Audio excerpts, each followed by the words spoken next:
Welcome to the Life Work Podcast. Today we are joined by the Director of Athletics at Williams Baptist University, Mitch Mathis. Coach, welcome. Thank you very much. Glad to be here. Glad to have you here.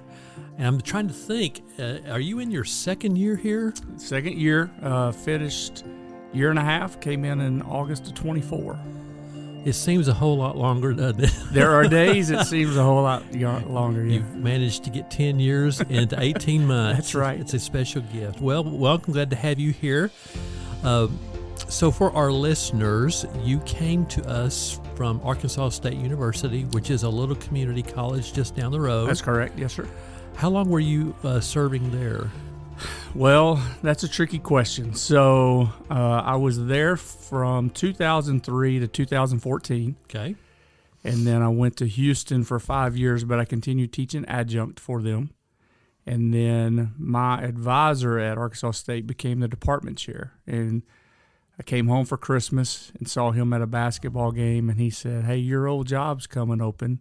Would you be interested in coming back?" So Jennifer and I came back, and I was there for 5 more years. So 22 years. Wow. All told. I believe that math adds up. We'll go with it. That's right. We'll go with it. But in person, 16-ish years. So when you say come back, is this part of the world home for you? I grew up in Pine Bluff. Okay. And born and raised, proud Dalloway High School graduate. Dalloway High School is no longer. They merged with Pine Bluff High 2 years ago. I was going to say, I've never heard of this place. We were a football powerhouse back in the day, and I was not a part of that. So okay. I played through my 9th grade year, and then I figured baseball was my way to go.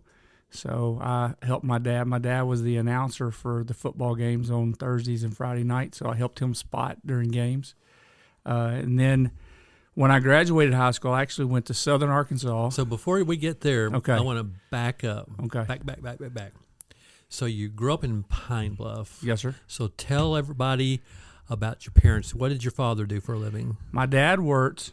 He didn't like change a whole lot. He worked for International Paper Company for 43 years. And what did he do for them? He started out running a chainsaw, cutting timber. And when he finished, he retired, he was buying and selling timber for the company. So he would go out and somebody call and say, "I have 100 acres we'd like to sell for y'all to harvest."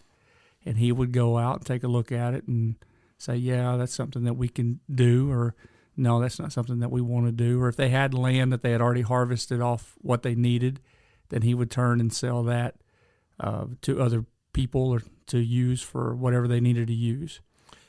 I guess I wasn't aware there was a paper mill down in part of the world. Is it still going? It is still going. It's not an International Paper Company mill, but it is a mill. That was the major industry in town, was the paper mill. And if the wind was just right, you knew that it was. But we always said it smelled like money to us. Yeah, that's the smell of money. It may not be pleasant, but it is what it is. There were actually 2 mills. The IP mill was the bigger of the 2, and then there was a Warehouser mill that was a little bit closer to us, but the IP mill was the one that smelled the most. Okay. So, and then Dad was also in the Guard. He was retired out as Command Sergeant Major. Okay. He was in the Guard for 38 years. Okay. And so he made it a career. And like I said, he didn't like change a whole lot, but he was one that would. He was kind of like a fixer. If they had a Guard unit that wasn't doing what they were supposed to, then he'd go in and make sure they got back on the right path. So, all right. Yeah. And your mom? Mom she had a couple different jobs, but her main one that she retired from was she was a social service worker at Jefferson Regional Medical Center. She worked at Simmons Bank for a little bit, but working at the hospital was what she retired from. So this is the world in which you grew up. It is. And you're watching your father work, doing roughly 2 jobs. Correct. And then watching your mother and her career through different places of employment. Brothers and sisters, siblings? I have an older sister. My sister Lisa is almost 9 years older than I am. So I grew up basically an only child. The youngest and the only. Basically. It explains everything. Exactly it's all right. falling into place now. Right. And if Lisa was here with me, you would not say that we're brother and sister because we're completely opposite. And she will admit that too. And Mom and Dad, She was valedictorian, and I was not. And she can play the piano, and I cannot. But that is one thing that I want to work on, is try to learn the piano. I bought a keyboard, keyboard. Are you taking lessons? Well, self-taught. I've been working a little bit, buying the books and trying to teach. But so when's the first recital? I will let you know. Okay. I'll get with Shannon and we'll schedule that. Yeah. But we grew up in a modest little house in a modest neighborhood and had a good childhood. Did you ever go with your dad or your mom to their place of employment and spend the day with them at work? Went with my dad a couple times, especially when we would be out of school for weather in the winter because the logging business keeps going. So I thought that was really cool. And then Mom got me a job as a candy striper when I was 14. So I worked at the hospital. It's a new thing. With all the guests that come on here, it's like we peel the layers, and I did not know this. You were a candy striper. I was a candy striper. My job was nuclear medicine, so I would go get people for x-rays or CT scans or that kind of thing and bring them down, and then I would also develop the x-rays. So they taught us how to do that, and that was part of my job. Okay, I'm going to ask you two questions here, and they're kind of interrelated. What your first paying job was, but before we get into that, looking back on growing up in the environment of your family and the way your parents worked and how they worked, where they worked, all that, how has that shaped your understanding of work, and how did that factor into the first paying job you ever had? Maybe it was the candy striper job. No, well, my first paying job was when I was 16 years old. I got a job working construction, and it was a friend of a family, and he was in the construction business. And the very first day, I moved a dump truck load of sand with a shovel 4 feet from where it had been dropped. And I really believe that he was wanting to see if I was going to work. Because he said, I need that pile moved from there to there, and here's your shovel. And I did it all day long.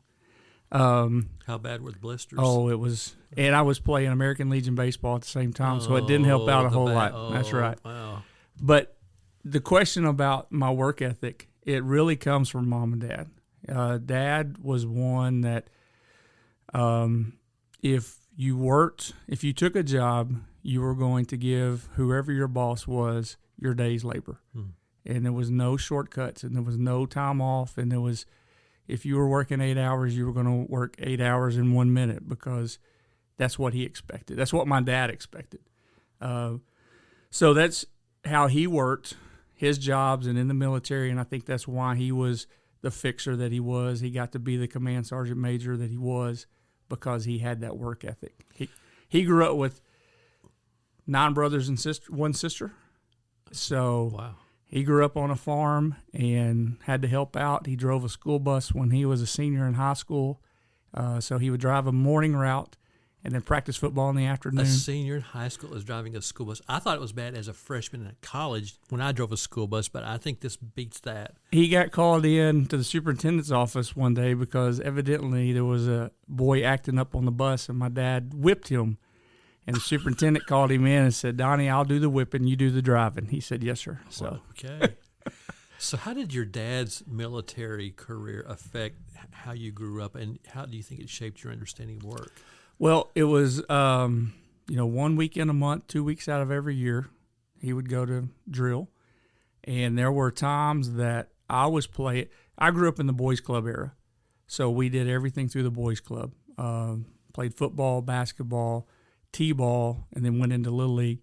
And I just knew that there were going to be weekends that my dad may not be there to watch me play. And it seemed like every time that he was not there to watch me play, I did something really good. And Mom got to tell him about it. But it was just, I'd never thought, oh, my dad's not here. It was, oh, my dad's not here because he's doing what he has to do to support us. And I never looked at it as a bad thing. I know that there's some parents that aren't around, and it's not because they have other things going on. They're just not involved. My mom and dad were very involved. My dad missed very few of my games growing up. I don't know that he missed a parent-teacher conference ever, and he never missed the opportunity to tell them that if I needed a whooping, give it to me, because then I was going to get one at home as well. So their work ethic and the things that they expected out of us. I mean, it was from the day that I can remember mowing the yard at the house. That was what was expected. And I didn't like to mow with the bag. I do now because I like for my yard to look good. Mom liked for me to mow with the bag. So I would mow it without the bag, and then they get home, then I'd mow it with the bag because Mom wanted the grass picked up. So how many times did you have to do that? I was hard-headed. It took me a little while. Wow. You like doing it twice. That's huh? right. So did you grow up in church? I did, yes. Okay. I was fortunate enough to grow up. We were missionary Baptists. Dad was a deacon in the church. And I tell everybody, and I don't know that the years is right, it felt like I went about 15 years without missing a Sunday morning, Sunday night, or Wednesday night, and then was involved in Vacation Bible School and everything else that was going on at the church. So when in this journey did you have your decision to follow the Lord? When did that come about? It was Vacation Bible School, and I was about 10 years old, and I was sitting at the house, and we were getting ready to go to Vacation Bible School. And it came over me that I knew that if I died right then, I was going to hell. I was not saved. And so I called my dad in, and I told him, I said, if I die, I'm going to hell. You know, and as a 10-year-old, that's a big statement to make. Yeah. So he called the preacher over, and the preacher came, and we talked, and I gave my life to Christ right there in my living room. And then about a week or so later, I was baptized into the church. Okay. So you've grown up in a hardworking family, learning a work ethic, and you are learning to follow the Lord, involved in all that. And somewhere in all of this, sports comes into your life, or maybe it was always there from the very early age. I started playing, back then it was tackle football. We didn't know anything about flag football, but I started playing tackle. Is that really football? No, it's not. No, I agree. In third grade. And, again, work ethic. I was on a third and fourth grade team, so you had to work hard if you wanted to play because there was older kids. And then so we played third, fourth, fifth, and sixth. I started playing t-ball as an 8-year-old. Back then we didn't have all these travel teams and everything. And when I turned 9, I was drafted by, and I'd always like to tell this story, my Little League coach is named David Kinley. And David Kinley gave me the love and the skill to play baseball. He built that into me. We were practicing. We needed a catcher. We had a 12-year-old catcher. And he said, we're going to have catching tryouts today. We got 3 we're going to try. Mitch, you're going to go first. And 2 hours later, I was still behind the plate catching. And I was the heir apparent to catch. And that's what I did. How old were you? 9. Okay. So, I was a catcher my entire life and wouldn't trade it for anything in the world. That's a hard position. You have to have somebody that wants to catch. And I really enjoyed the position. I enjoyed being in on every pitch. And, the hot, the dirty didn't bother me. So, and I think that goes back to our work ethic. Played all the way through. I was able to play on some really good teams. Baseball-wise, we played on the same Little League team for 4 years. We won the league 3 out of the 4 years. I graduated to Babe Ruth. We won the league 2 out of 3 years in Babe Ruth. Played American Legion. We won a state championship, American Legion. And really the first time that I didn't have a winning season was when I went to Arkansas State.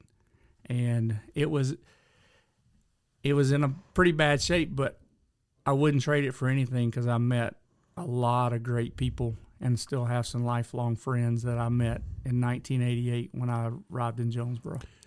Were you recruited to play baseball there? Well, it's a funny story. I didn't know where Jonesboro was. I'd never heard of Jonesboro. Grew up in Pine Bluff. What is it, like an hour and a half away? It's about 2 hours, so depending on how fast you drive. And my coach, David Kinley, his son, David Kinley Jr., his whole family had gone to Arkansas State. He goes, hey, I'm going to ASU. You should come with me. So I went to Southern Arkansas. I'm a late birthday. I'm a September birthday. So I went to SAU and I redshirted, and I came back and I had one more year of American Legion. And this is when David said, come to ASU. I go, I don't even know where that's at. So we played a tournament in Paragould, and we drove back through Jonesboro, and I saw the field. Didn't stop, didn't look around. And so David calls Coach Johnson, who was our coach, and he said, hey, I got a guy that would like to come up and maybe catch. And he goes, well, I'll come watch y'all play. So we played the next week, and Coach Johnson came to the game, parked in the parking lot, dropped his tailgate, sat in the parking lot, and listened to the game. Didn't come in and watch. And I had a couple hits, and he didn't call me, called David the next day and said, yeah, tell him, come on, we can use him. Why didn't he come watch? That's just how Coach Johnson was. I mean, he was. Okay. So I walked on in the fall, and then this is 88? 88. And then at our Christmas meeting, Coach Johnson said, I'm going to give you $1,000 semester scholarship. And in 1988, that paid a lot of bills going to school. So that helped Mom and Dad out immensely. And to tell you how Mom and Dad are high school graduates. Dad will tell you he is a Georgia Tech graduate because he took a 2-week class in forestry through Georgia Tech. So whenever they're on TV, he'll go, that's my alma mater right there. But they're high school graduates. But they were smart enough to know that my sister and I both needed an education to help us. And so he was forethinking enough that the money that he didn't have to help me with tuition as an undergrad, he put back and then was able to help me as a grad student. That was a good thought. Yeah, he was planning ahead. So not to put you on the spot, but I guess I'm going to. From my own experience in life, not all athletes, high school and college, that become believers in grade school and junior high remain faithful to the Lord as they get into high school and college. And that's not true just for athletes. That's true for a lot of people. How was the walk with the Lord through those times in your life? It was rough. Okay. It was rough because at ASU, this was before the 20-hour-a-week practice time. And we would practice 6-7 days a week in the fall. And then in the spring, we played Saturday, Sundays. We didn't have a team chaplain. Having to be at the ballpark at 10 o'clock cut out a lot of church because back then not very many churches had early service. I knew what I was supposed to be doing, and that didn't always happen. Yeah. So my walk was very broken at that time. There was times that I could go. First Baptist Church was downtown, and I attended some at First Baptist Church when I was a student. The BSM had $1 lunches on Thursday, and I'd go in there from time to time when money was short, and I'd get to hear the message. But staying in touch with Mom and Dad, and going home and going to church and that thing, but not as much as I should have, and I know that now. When in your life did that begin to take a turn back for the good? It was after I graduated. My kids, I had Megan she was probably 2, and I knew at that time I needed to get them into church. So it took me a little while, and Mom and Dad especially, he stayed on me pretty hard about it, and I fought him a little bit, but then we got the kids into church, and I got back into church. And the big thing for me is growing up, I saw, again, this goes into work, I saw my mom and dad serving in church. Dad was a deacon, and they took care of the Lord's Supper, and he was an usher, and he was a greeter, and he would, anytime the door was open, we were there. And that's one of the things that I really wanted to get back involved with and get involved in the church. About how old were you when all this began to happen? Stop going to church in college or getting back? I would have been 26-ish, somewhere in there. Okay. 27. I think one of the things that really helped me was my first teaching job was in Wynn.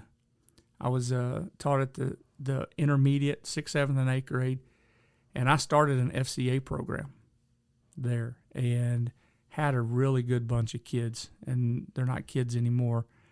But just working with those guys is what really got me going again into going to church and getting back involved. What was your most memorable game at Arkansas State University? Well, it would have to be my last game. Really?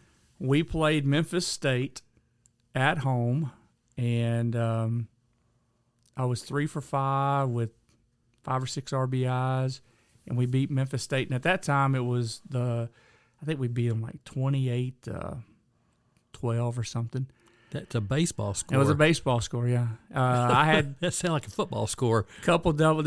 It was senior day. Of course, they didn't give us jerseys or anything when we graduated, but I was 3 for 5. One of the other seniors hit for the cycle. One of the other seniors had 4 or 5 hits. So it was a great day to be a senior that day. But a good buddy of mine, Kurt Kelly, was the assistant at Memphis State, and they were going to play Tennessee, and Tennessee was ranked. So they were saving pitching, is what he said, and that's why we scored so many runs. Yeah. Any thoughts about going beyond that? No, I knew that baseball was paying for my education, coaching, and that was my next calling, was getting into the coaching field, the teaching field. I didn't know that going into school. I was going to be the next Bill Gates going into school. Were you? I was a computer guy. I was a little bit of a nerd. And again, another layer. Right? Yeah. And I took a Cobalt language class, and this was one of the early Defense Department languages. I remember Cobalt. And the lady that taught our class worked for the Defense Department when they developed this. And she taught it 8 layers above our head. And I can tell that's the only F on my transcript. There's a few other letters on there. That's the only F. But she told me I was enrolled in 12 hours, and I needed to keep 12 to stay eligible. And I went in and I said, look, I'm not getting this at all. I said, but I can't drop because I'll be ineligible. And she said, do you promise never to take another computer class? Yes, ma'am, I do. She goes, well, then I won't drop you. You don't come back, and then we'll be done at the end of the year. Well, joke's on her. I've taken quite a few computer classes since. So why would a professor say something like that? That's just how she was. So, my goodness. Well, I want to put a pin in this conversation because you said some key words that I want to pick up in our next episode. The words being calling, following the Lord in that calling, a sense of the Lord orchestrating your life to move you in a particular career path. So are you good to explore that in the next episode? Absolutely. I'd love to. All right, let's do that.